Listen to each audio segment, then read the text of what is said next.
Jared Kushner has a new project coming along. It's an investment firm that he's starting over in the Middle East. Don't know why he's starting an investment firm in the Middle East, but all right, sure.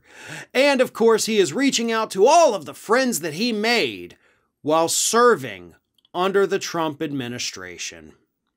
You know, Jared Kushner claimed that he was working on peace in the Middle East during his 4 years with his father-in-law as president of the United States. He would go over to the Middle East, he would meet with these individuals, and everybody was led to believe that the guy was actually out there trying to establish peace, whatever that means. Kushner could never tell us what it meant. He didn't know what the hell he was doing. He had no foreign policy experience whatsoever. And now we find out, less than a year after leaving office, he is launching an investment firm in the Middle East, hoping to pull in hundreds of millions of dollars from the very same people he used to meet with on a regular basis to discuss peace. There were no peace talks. There was no progress. There was nothing but money.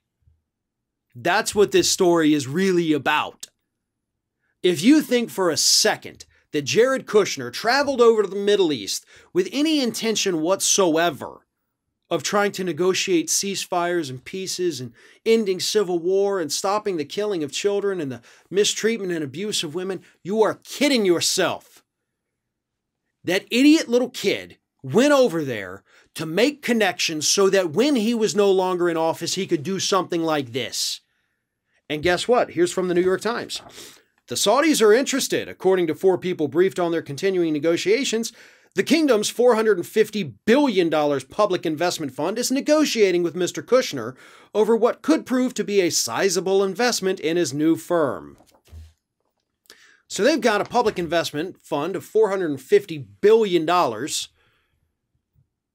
and they're currently working with Kushner to see how much of that money they're going to give to him for his new investment firm. This is what he was doing while he was in office. And I challenge anybody to prove me wrong on this. I would love to see the records from Jared Kushner's time in office. I would love to see the minutes of those meetings that he held. I would love to listen to those recordings to see what exactly was talked about.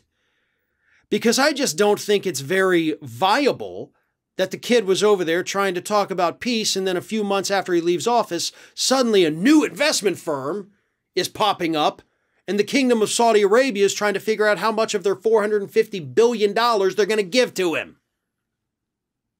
There is far more at play here than we realize. And I hope that this major New York Times report that came out about this is just scratching the surface, and it's only the beginning.